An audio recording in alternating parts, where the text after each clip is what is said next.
এই স্মার্টফোনটা স্যামসাং একদম তার ফ্যানদের কথা মাথায় রেখে বানিয়েছে, আর এটা হচ্ছে Samsung Galaxy S25 fan addition.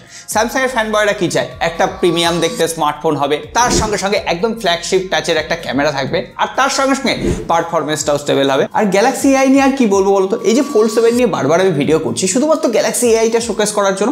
ওই 1.5 লাখ টাকার ফোনের ফিচার তোমরা এবার অনেক অ্যাফোর্ডেবল প্রাইস পয়েন্টে পেয়ে যাবে S25 ফ্যান এডিশনে।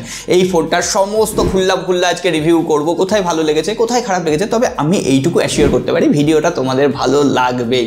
তার জন্য বস লাইক বাটনটা প্রেস করে দিও, খারাপ লাগলে পরে গিয়ে ডিসলাইক বাটনটাও তোমাদের জন্য রয়েছে, নতুন হয়ে থাকলে সাবস্ক্রাইব করে রেখো। প্রথমে ছোট্ট করে একটু বক্স কন্টেন্টটা দেখিয়ে দিই, কারণ বাংলা ভাষায় এটাই হচ্ছে প্রথম রিভিউ। যাই হোক, আমরা প্রথমেই বক্স থেকে স্মার্টফোনটা পেয়েছি, তার সঙ্গে সঙ্গে Type-C to Type-C চার্জার রয়েছে, সিম ইজেক্টর পিন রয়েছে, আর ওভারঅল বেশ কিছু ডকুমেন্টেশন রয়েছে। কিন্তু মেন যে জিনিসটা সেটা হচ্ছে আমাদের এই প্রিমিয়াম দেখতে স্মার্টফোনটা। ডিজাইনের কথা বলে S25 সিরিজের ডিজাইন ফ্যাক্টরটাকেই রাখা হয়েছে, তবে এবার ক্যামেরা হাউজিং এর চারিপাশে একটা মেটাল রিং দেওয়া হয়েছে, ফলে রাফ সারফেসে রাখলেও ক্যামেরায় স্ক্র্যাচ পড়ে যাওয়ার কোনো রকম সম্ভাবনা নেই। ব্যাক প্যানেলে গ্লাস বডি রয়েছে, আর কর্নিং গরিলা গ্লাস ভিক্টাস 2 এর প্রোটেকশন রয়েছে, বেশ শক্তপোক্তই লাগছে। আর এর যে ফ্রেমটা সেটা অ্যালুমিনিয়াম আর্মার দেওয়া হয়েছে, ফলে প্রিমিয়াম তো দেখতে লাগছেই। আর যদি আমি হাতে এইরকমভাবে ধরে থাকি না, কি মনে হচ্ছে না একটু দামি ফোন ধরে আছি, কমফোর্টেবল হেল্প ফিলিং বলা যায়। আর এই ফোনটা মাত্র 7.4 mm থিক, আর পাশাপাশি কিন্তু অনেকটাই হালকা, 192 গ্রাম। এখনো পর্যন্ত মনে হয় ফ্যান এডিশনের সব থেকে হালকা পাতলা স্মার্টফোন, মানে আস্তে আস্তে ফিগার মেনটেন করছে। কিন্তু এর পাশাপাশি স্যামসাং যেটার উপর জোর দিয়েছে সেটা হচ্ছে ডিউরেবিলিটি। IP68 রেটিং রয়েছে, অনায়াসে জলের তলায় তোমরা ক্যাচ মারতে পারবে, সুইমিং পুলে সাঁতার কাটার সময় ছবি তুলতে পারবে। আর ওভারভিউটাও তোমাদের একটু দেখিয়ে দিই। ওপর দিকে সেকেন্ডারি নয়েজ ক্যান্সেলেশন মাইক রয়েছে, ফোনটার ফ্রেমে বিভিন্ন ধরনের অ্যান্টেনা ব্যান্ড রয়েছে, নিচের দিকে ভলিউম আপ এবং ডাউন কি, তার নিচে পাওয়ার অন অফ কি, নিচের দিকে প্রথমে স্পিকার রয়েছে, Type-C পোর্ট রয়েছে চার্জিং এর জন্য, তারপরে মেন মাইক্রোফোন রয়েছে, আর সিম ট্রে রয়েছে যেখানে দুটো সিম তোমরা ইউজ করতে পারবে, ন্যানো সিম। আর সব থেকে বড় কথা, প্রিমিয়াম এক্সপিরিয়েন্সের জন্য এখানে সিম এর সাপোর্ট দেওয়া হয়েছে, সিঙ্গেল সিম। আর ফোনটার বাঁ দিকে না কোনো রকম কিচ্ছু নেই। এই প্রিমিয়াম যে ডিজাইনটা, সেটার সঙ্গে আরেকটা জিনিস প্রিমিয়াম এবার স্যামসাং প্রোভাইড করেছে। এর যে USB Type-C পোর্টটা দেওয়া হয়েছে, USB 3.2 জেনারেশনের, মানে অ্যাপেলকে বলবে দূরে থাক, ফাস্টার ডেটা কানেকশন তো হচ্ছেই, তার সঙ্গে সঙ্গে 45 ওয়াটের ফাস্ট চার্জিংও সাপোর্ট করছে। সো এবার তোমরা বলো এই ফোনটার ডিজাইন তোমাদের আদপে কেমন লাগছে? যাই হোক, শুধুমাত্র ডিজাইন দেখলে হয় না, ফ্ল্যাগশিপ ফোনের কিন্তু প্রত্যেকটা জিনিস মেনটেন থাকা উচিত। তাহলে ডিসপ্লে 6.7 ইঞ্চির ডাইনামিক অ্যামোলেড 2x ডিসপ্লে রয়েছে, 120 হার্টজের রিফ্রেশ রেট রয়েছে। স্যামসাং এর বাকি ফ্ল্যাগশিপ ফোনগুলোর মতোই এক্সপিরিয়েন্স দিচ্ছে, আর বেজেল আর চিন যথেষ্ট মেনটেন্ড। যাই হোক, আমরা প্রথমে ডাইরেক্ট সানলাইটে ফোনটা ইউজ করে দেখেছি, ভিজিবিলিটির কোনো রকম ইস্যু হয় না, আর হবার কথাও নয়, কারণ এখানে 1900 নিটসের পিক ব্রাইটনেস রয়েছে, HDR10+ এর support, always on display, in display fingerprint scanner, এই সমস্ত কিছু দিয়ে দেওয়া হয়েছে, DCI P3 কালার গ্যামেট। যাই হোক, আমরা প্রথমে 4K ইউটিউবে HDR ভিডিও চালিয়ে দেখেছি, কালার তো পাঞ্চি দিচ্ছিলই, তার সঙ্গে সঙ্গে সাইড ভিউইং অ্যাঙ্গেলেও কোনো রকম ইস্যু পাইনি। মানে আমরা S25 সিরিজের একটা ফ্ল্যাগশিপ ফোনে যে ধরনের ডিসপ্লে এক্সপিরিয়েন্স আশা করি, সেই একই ডিসপ্লে স্যামসাং তার ফ্যানবয়দের জন্যও দিয়ে দিয়েছে। আর উপরন্তু dual stereo speaker quality loud, volume যথেষ্ট বেসফুল। So overall multimedia consume experience যথেষ্ট ভালো, মানে এক নম্বর যে একটু কেটে নেব একটা খুঁত বার করে, সেই উপায়ও স্যামসাং দেয়নি। সো এবার তোমরা বলো, এই ডিসপ্লেতে তোমরা কি কোনো খুঁত বার করতে পেরেছো? মানে তোমাদের ফিডব্যাকটা তো আমাদের জন্য ইম্পর্টেন্ট বস, দিয়ে দাও। আর এর ঠিক পরেই স্যামসাং এর ফোনে যে প্রশ্নটা আসে সেটা হচ্ছে ক্যামেরা সেকশন। এখানে স্যামসাং 50 মেগাপিক্সেলের প্রাইমারি সেন্সর দিয়েছে, 12 মেগাপিক্সেলের একটা আলট্রা ওয়াইড অ্যাঙ্গেল লেন্স, আর 8 মেগাপিক্সেলের একটা প্রফেশনাল টেলিফটো সেন্সর। আমি এখানে প্রফেশনাল ওয়ার্ডটা ইউজ করছি, তার কারণ আগে ছবিগুলো দেখো। এই ছবিগুলো আমি 3x পোর্ট্রেট মোডে, 2x পোর্ট্রেট মোডে তুলেছি, তারপরও কোনো সময় বোঝার উপায় নেই এটা একটা স্মার্টফোন দিয়ে তোলা হয়েছে নাকি একটা বাজেট DSLR ক্যামেরা।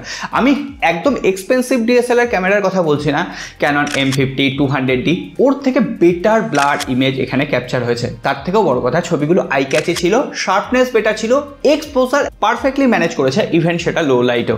DSLR ক্যামেরার শার্পনেস একটু বেটার হবে মানছি, কিন্তু এই ফোনটা দিয়ে তোমরা প্রফেশনাল লেভেলে শ্যুট করতে পারবে। আর তার কারণ হচ্ছে এখানে পোর্ট্রেট ভিডিও মোডের সাপোর্ট রয়েছে, আর আমি দু একটা পোর্ট্রেট ভিডিও মোড তোমাদের সামনে শেয়ার করে দিলাম।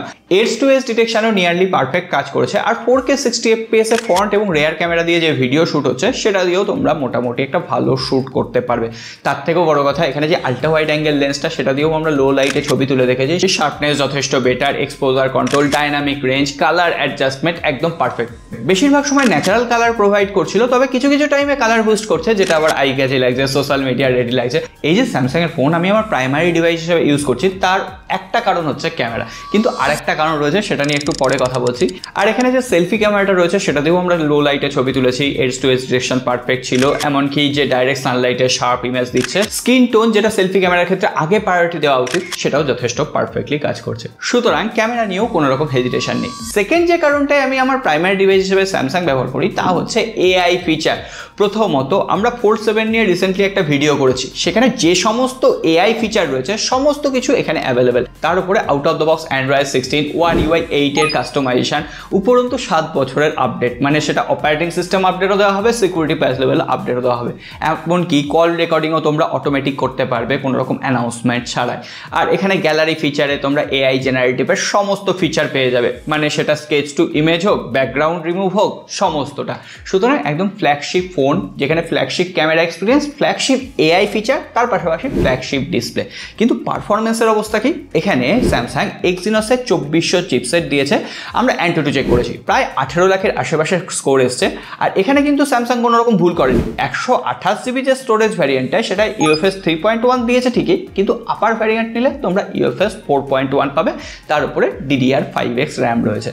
আমরা যে নর্মাল অ্যাপ্লিকেশান প্রত্যেক দিন চালাই, banking application, social media application, একদম স্মুথলি হ্যান্ডেল করে দিচ্ছে, কোথাও কোনো রকম ল্যাগ নেই, ফ্রেম ড্রপ নেই। ইভেন সেটা আমি রোদের মধ্যেও চালিয়ে দেখেছি, ফোন একটু যখন গরম হওয়ার কথা তখনও কিন্তু কোনো রকম পারফরমেন্স ড্রপ পাইনি। এমনকি আমরা BGMI আর তার সঙ্গে সঙ্গে জেনশি ইম্প্যাক্টের মতো গেম খেলেছি।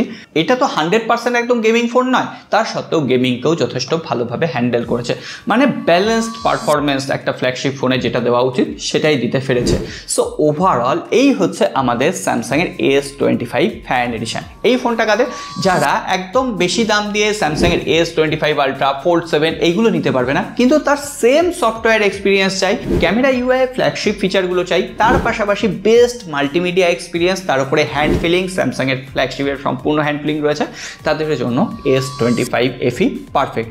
উপরন্তু 17টা 5G ব্যান্ডের support, dual band wifi, S25 এর থেকে ব্যাটারি ক্যাপাসিটি বেশি, 4900 mAh এর ব্যাটারি রয়েছে, 45 ওয়াটের ফাস্ট চার্জিং রয়েছে, 15 ওয়াটের ওয়্যারলেস চার্জিংয়ের মতো প্রিমিয়াম ফিচার রয়েছে, IP68 রেটিং রয়েছে, সেটা আগেই বলেছি। এবার তোমরা বলো ওভারঅল S25 FE কেমন লাগলো?